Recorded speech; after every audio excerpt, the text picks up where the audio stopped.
La démarche de coaching est un petit peu différente en ce sens que ah ok, tu souffres de ça. Ah d'accord. Qu'est-ce que tu veux à la place de ça? Il se passe ceci, situation existante. Qu'est-ce que tu veux à la place de ça? Ah ok, tu veux ça, très bien.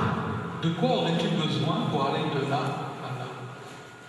De quelles ressources intérieures aurais-tu besoin pour aller de ce point, qui est ton point de souffrance aujourd'hui, vers ce point de mieux-être que tu recherches?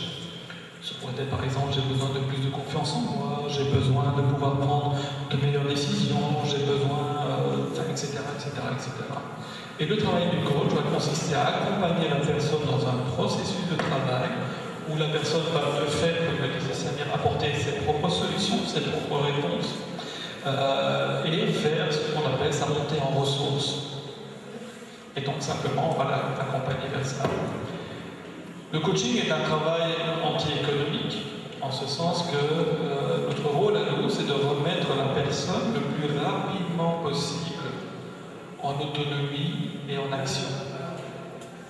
Si ça prend une séance, formidable, on a super bien fait notre boulot. C'est pas économique, ça ne nous enrichit pas, mais on a vraiment bien fait notre travail. Alors il y a des sujets qui prennent un peu plus de temps. Mais généralement, on est sur quelque chose d'assez court, hein, de l'ordre de 5-6 séances, ça peut monter à 10-12 séances dans les cas les plus importants. Ce qui ne veut pas dire qu'on ne pourra pas retravailler un autre sujet plus tard sur autre chose, mais par rapport à un sujet précis, quelques séances parfois suffisent pour la personne repartir en action, tout simplement.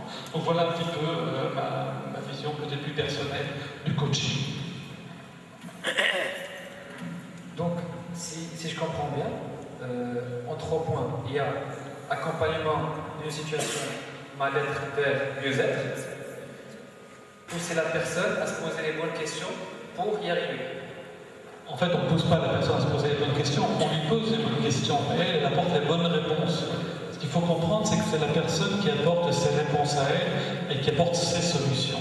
Nous l'accompagnons dans le processus de travail qui lui permet de trouver ses solutions, qui lui permet de faire sa transformation. Très bien. Donc,